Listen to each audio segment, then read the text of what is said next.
struggling? Are there tendency breakers on defense? All defensive coordinators keep something in their hip pocket for these types of situations. What can we do to slow down the onslaught? But the biggest thing is making sure these guys encourage each other, pick themselves up, because right now it's been a really tough ball game trying to stop these offenses. Oh, it really has, especially as of late. The last run got a couple. Here's 2nd and 8.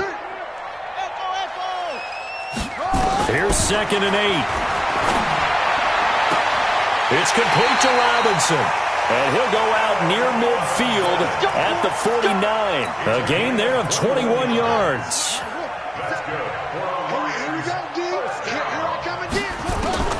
Clark on 1st down. Nowhere to escape, and he goes down. Nick Vigil in there to get him, and on the season now, that is 9 sacks for him.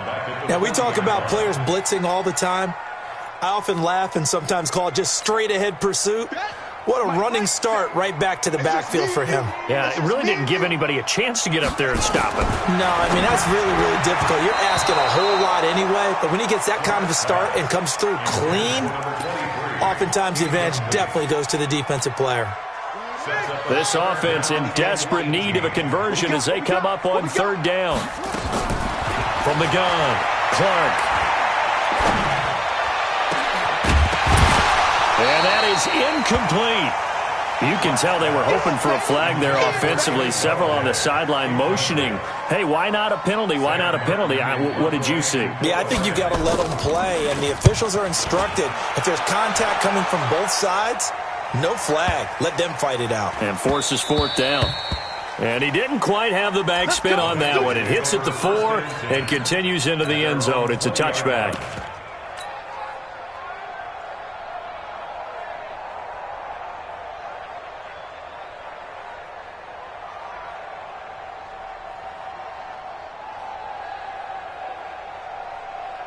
The Bengals drive about to get going.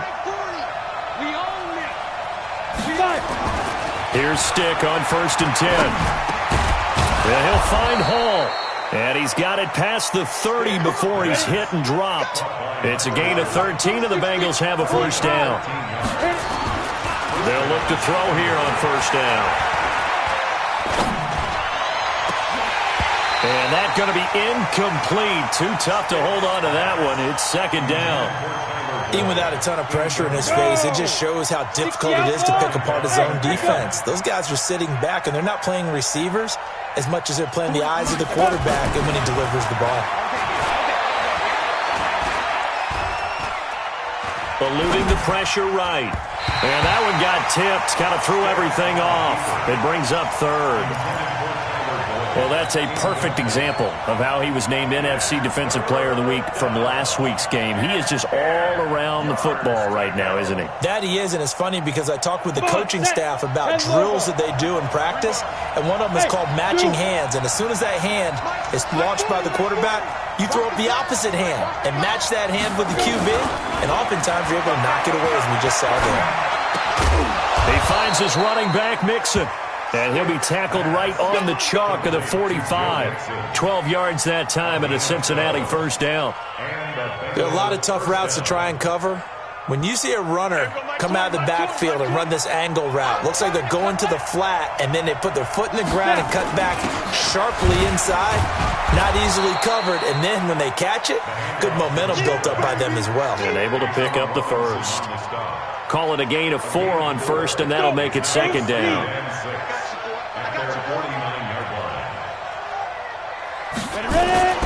They'll run it here. This is their fullback getting the carry. Trying to run inside, but nothing there. The tackle made there by Dayon Buchanan.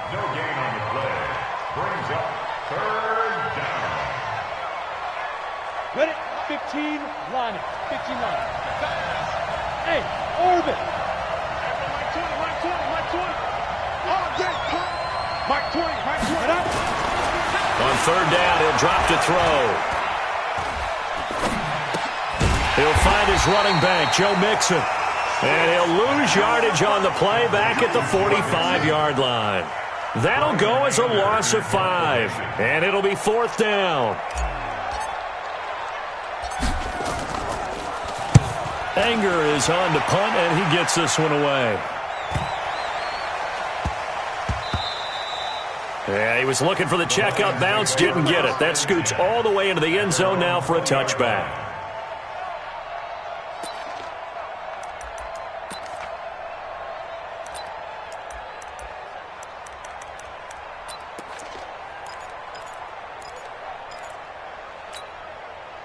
The Lions offense ready to kick off their next drive. And down on the scoreboard, certainly needing to avoid what happened on the last drive, punting the football. Sense of urgency has to take over for them here. They know the score. They know the situation. And by the way, the punt. And he takes this one in for a Lions touchdown. A great effort there. An 80-yard touchdown, as they are now just an extra point away from making this a 3-point game.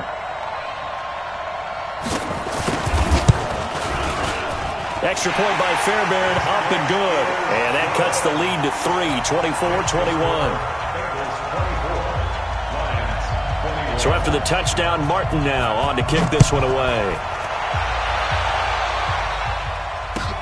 That'll be taken in the end zone. And the decision to bring it out will cost him about 5 yards, as he'll get this only back to the 20.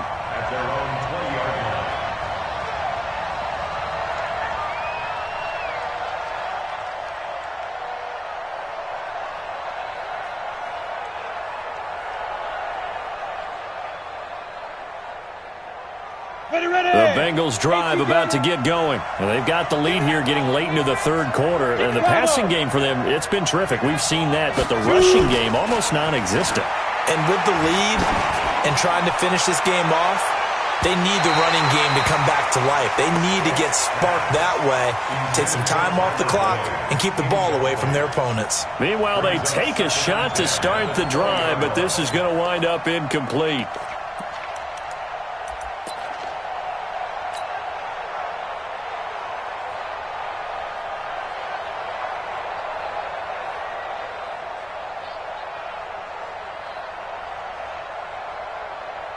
After the incompletion, here's 2nd and 10 from the 20.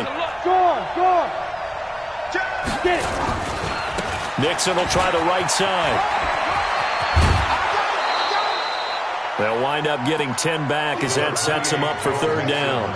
So from 2nd and long, now we go to 3rd and very manageable. Yeah, they love that phrase, don't they? Because as an offensive coordinator, you can keep people a little bit off balance and guessing because you don't have to throw it. You can come back with a strong run game if you want to.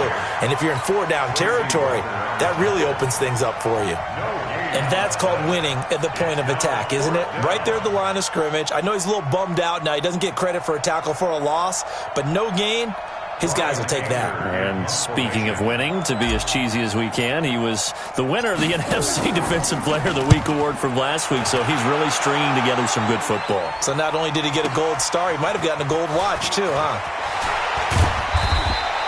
Nice job bringing that one back. 14 on the return. And the Lions will take over.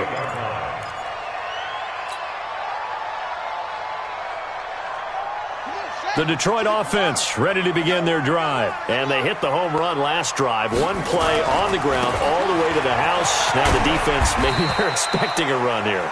Partner, I love your description because when we talk about hitting the home run, we're usually thinking about a passing play, aren't we? Something in the air, deep ball. But how about them just taking it big-time, John?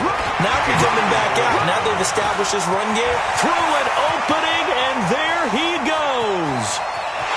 Touchdown, Detroit. A big play there. His 3rd touchdown of the game, number 16 on the season. And the Lions are once again going to retake the lead. Fairbairn good with the extra point. Back now here on EA Sports, where the 4th quarter will begin with a kickoff following the score on the final play of the 3rd quarter. That's fielded in the end zone. And all deep in his own territory, he coughs up the football. When you kick off and you go downfield and get the ball back, that's what I call a great opportunity. In a one-score game, I always circle, and you know this, but in my play-by-play sheet, I circle big plays. It could be turning points. This could be a turning point. Did you put a second circle around this one? This I put a star. I put a star. On the double. The Bengals drive about to get going. And a tight game after punting last time. See if they can get something going on this drive. As they head to the field now, with the game this close, you've got to feel there's a sense of urgency for them going on offense right now. But they have to do it without letting panic creep in and affect their play.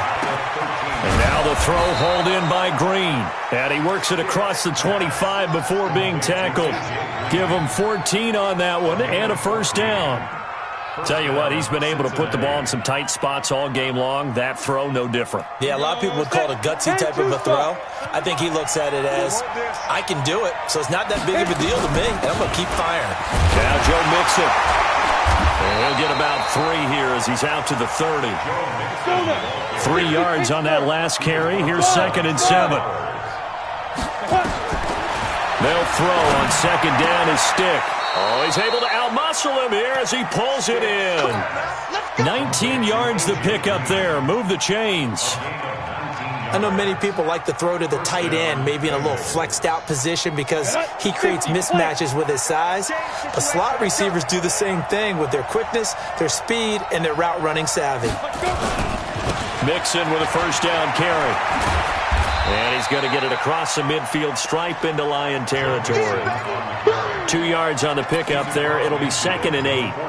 He continues to struggle to find a crease to break off a big one and might need to just put that aside and just try and ram his way forward and get what he can.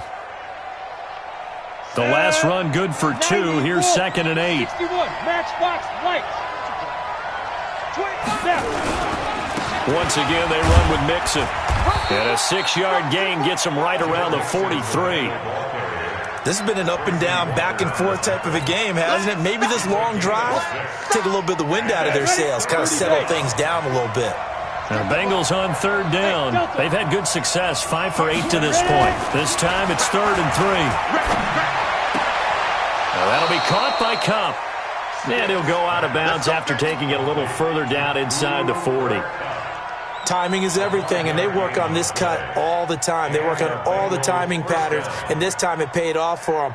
Worked him to the center of the field, cut it to the outside, ball's delivered, gets both feet down for the completion. So here's a 1st and 10 at the 38. 1st and 10, stick. And this will be incomplete. Physical play on the football there, and it's 2nd down. The frustration is definitely setting in because they've thrown it to him over and over, unable to come up with a catch thus far. I think he knew he would have his challenges against his secondary. I don't think he saw a goose egg at this point in the game. To throw again on 2nd down. Stick. Nowhere to escape, and he goes down.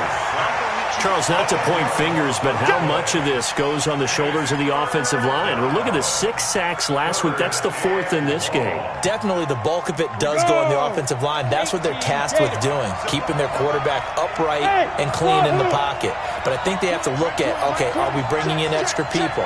Is the ball out of the quarterback's hands quick enough? There are a few other factors they have to look at to try and help out.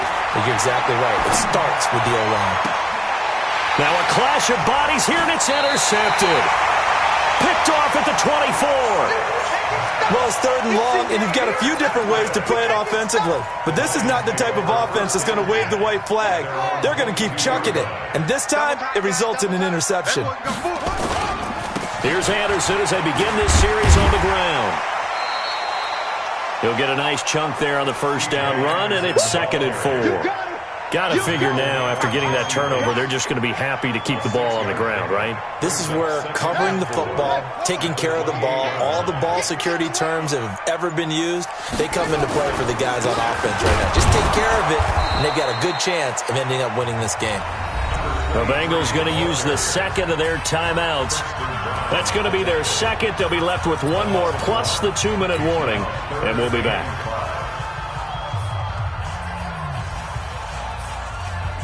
One of the bigger plays in the game thus far. The crowd getting into it as we come up on a big 3rd down. Back to throw. Clark firing quickly here, and that's complete. And he will have the 1st down as they get into the ground at the 37. They get 9 out of that one, and as a result, the drive continues.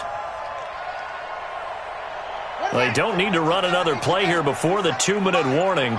Let's see if they do it anyway. On first down, Lindsey. And down he goes at the 45 after a pickup of 9. We've got a one-score game with inside of 2 minutes remaining.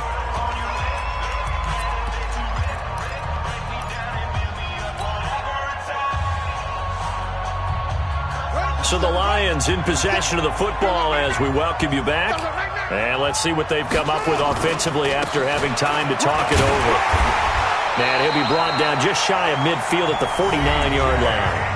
And now with 1:52 to go, we get another pause in the action. A timeout here defensively. Not totally home free yet, but it's looking good as they come up 1st and 10.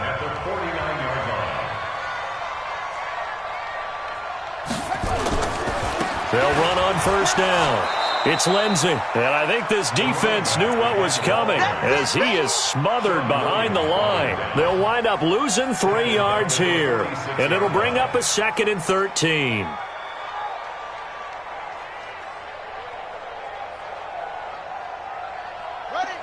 Mike, 57. Don't get nervous. They'll go again with Lindsey. He's got a first down and then some inside the 40. And finally out of bounds inside the 5 at the 4.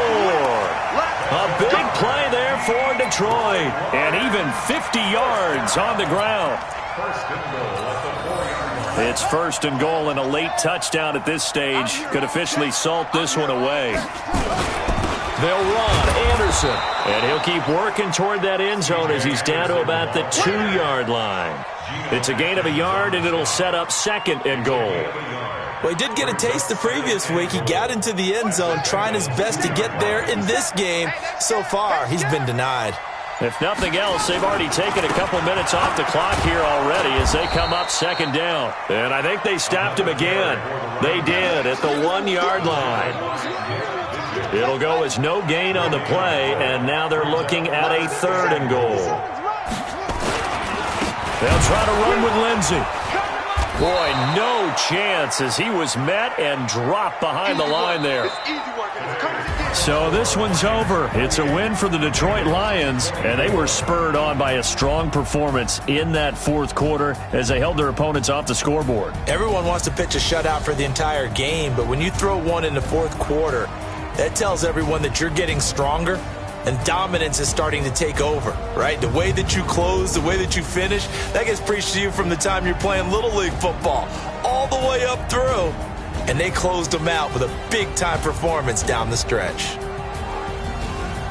So for the Lions, they get back to 500 now as the win moves them to 7-7. And they'll hit the road next week to take on the Chicago Bears. Meanwhile, for Cincinnati, they've plummeted now to 3-11. And they'll try to rebound next week as they head to Heinz Field to take on the Steelers.